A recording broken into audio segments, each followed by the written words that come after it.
Salam sejahtera Malaysia. Denyut nadi suara rakyat terus bergema di channel ini. Walaupun Datuk Seri Najib Tun Razak sudah dimasukkan ke penjara, tetapi pendedahan demi pendedahan tidak akan berhenti begitu saja. Sehingga semua kesalahan, semua pecah amanah dan semua jenayah-jenayah dapat ditegakkan keadilan. Terbaru ini tuan-tuan dan puan yang dihormati, maklumat grade A telah diterima. Maklumat grade A. Makluman memaklumkan cuma 73 dan bukannya 158 ketua UMNO bahagian yang hadir dalam perjumpaan semalam. Tuan-tuan dan puan yang dihormati sekalian, ini satu rahsia yang agak menghairankan. Mengapa tidak terus terang saja? Saya perolehi laporan ini daripada syahbudin.com.net 23 Ogos 2022.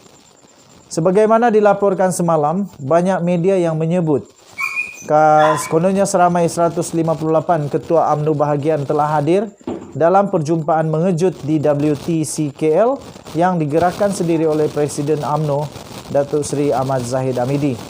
Kutipan angka 158 itu bagaimanapun jika diimbas kembali adalah daripada makluman yang disebut oleh Ketua UMNO bahagian Sungai Besar Jamal Mat Yunus kepada media yang menemubualnya. Sehingga ke pagi tadi, termasuk artikel saya yang terdahulu, angka 158 itulah yang dianggap sebagai jumlah kehadiran yang rasmi. Tetapi angka 158 itu sebenarnya tidak benar dan bohong sama sekali. Ini berdasarkan maklumat grade A yang sangat boleh dipercayai yang sampai kepada saya sebelum tengah hari tadi menurut laporan ini.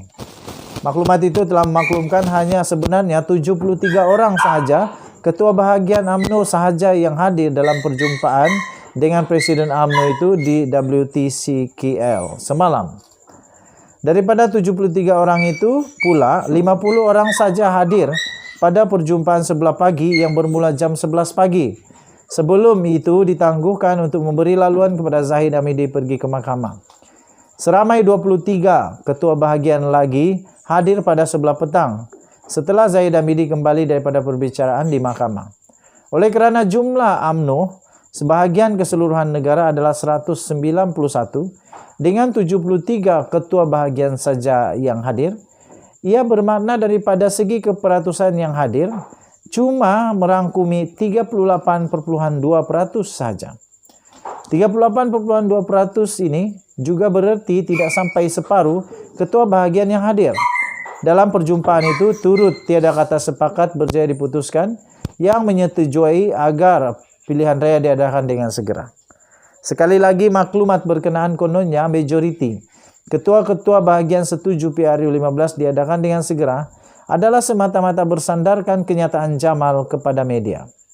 Ramai ketua UMNO bahagian yang hadir sebenarnya tidak tahu dan tidak diberitahu tujuan sebenar perjumpaan itu lantaran jemputan yang dilakukan jam 11.15 malam pada hari Ahad.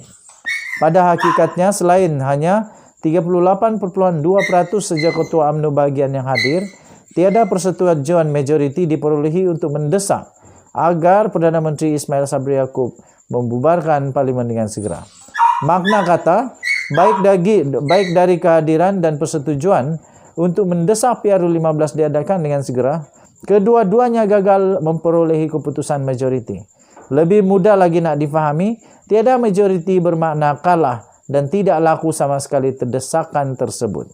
Syahbudin Husin, 23 hari bulan Ogos 2022. Ditulis di syahbudinhusin.com.net. Kamu boleh cari. Kita jumpa lagi. Denyut nadi suara rakyat bergema di channel ini. Bye-bye. Salam sejahtera Malaysia. Denyut nadi suara rakyat terus bergema di channel ini. Walaupun Datuk Seri Najib Tun Razak sudah dimasukkan ke penjara, tetapi pendedahan demi pendedahan tidak akan berhenti begitu saja. Sehingga semua kesalahan, semua pecah amanah dan semua jenayah-jenayah dapat ditegakkan keadilan. Terbaru ini tuan-tuan dan puan yang dihormati, maklumat grade A telah diterima. Maklumat grade A. memaklumkan cuma 73 dan bukannya 158 ketua UMNO bahagian yang hadir dalam perjumpaan semalam. Tuan-tuan dan puan yang dihormati sekalian, ini satu rahasia yang agak menghairankan. Mengapa tidak terus terang saja? Saya perolehi laporan ini daripada syahbudin.com.net 23 Ogos 2022. Sebagaimana dilaporkan semalam, banyak media yang menyebut kononnya seramai 158 ketua UMNO bahagian telah hadir dalam perjumpaan mengejut di WTC-KL yang digerakkan sendiri oleh Presiden UMNO Datuk Seri Ahmad Zahid Hamidi. Kutipan angka 158 itu bagaimanapun jika diimbas kembali adalah daripada makluman yang disebut oleh Ketua UMNO bahagian Sungai Besar Jamal Mat Yunus kepada media yang menemubualnya. Sehingga ke pagi tadi, termasuk artikel saya yang terdahulu, angka 158 itulah yang dianggap sebagai jumlah kehadiran yang rasmi. Tetapi angka 158 itu sebenarnya tidak benar dan bohong sama sekali. Ini berdasarkan maklumat grade A yang sangat boleh dipercayai yang sampai kepada saya sebelum tengah hari tadi, menurut laporan ini. Maklumat itu telah memaklumkan hanya sebenarnya 73 orang sahaja ketua bahagian UMNO sahaja yang hadir dalam perjumpaan dengan Presiden UMNO itu di WTC-KL semalam. Daripada 73 orang itu pula, 50 orang saja hadir pada perjumpaan sebelah pagi yang bermula jam 11 pagi. Sebelum itu ditangguhkan untuk memberi laluan kepada Zahid Hamidi pergi ke mahkamah. Seramai 23 ketua bahagian lagi hadir pada sebelah petang setelah Zahid Hamidi kembali daripada perbicaraan di mahkamah. Oleh kerana jumlah UMNO sebahagian keseluruhan negara adalah 191 dengan 73 ketua bahagian saja yang hadir, ia bermakna daripada segi keperatusan yang hadir cuma merangkumi 38.2% saja. 38.2% ini juga bererti tidak sampai separuh ketua bahagian yang hadir. Dalam perjumpaan itu turut tiada kata sepakat berjaya diputuskan yang menyetujui agar pilihan raya diadakan dengan segera. Sekali lagi maklumat berkenaan kononnya majoriti ketua-ketua bahagian setuju PRU 15 diadakan dengan segera adalah semata-mata bersandarkan kenyataan Jamal kepada media. Ramai ketua UMNO bahagian yang hadir sebenarnya tidak tahu dan tidak diberitahu tujuan sebenar perjumpaan itu lantaran jemputan yang dilakukan jam 11.15 malam pada hari Ahad. Pada hakikatnya selain hanya 38.2% sejak ketua UMNO bahagian yang hadir, tiada persetujuan majoriti diperolehi untuk mendesak agar Perdana Menteri Ismail Sabri Yaakob membubarkan parlimen dengan segera.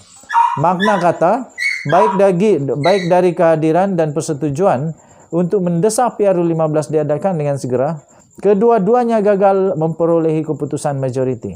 Lebih mudah lagi nak difahami, tiada majoriti bermakna kalah dan tidak laku sama sekali terdesakan tersebut. Syahbudin Husin, 23 hari bulan Ogos 2022. Ditulis di syahbudinhusin.com.net. Kamu boleh cari.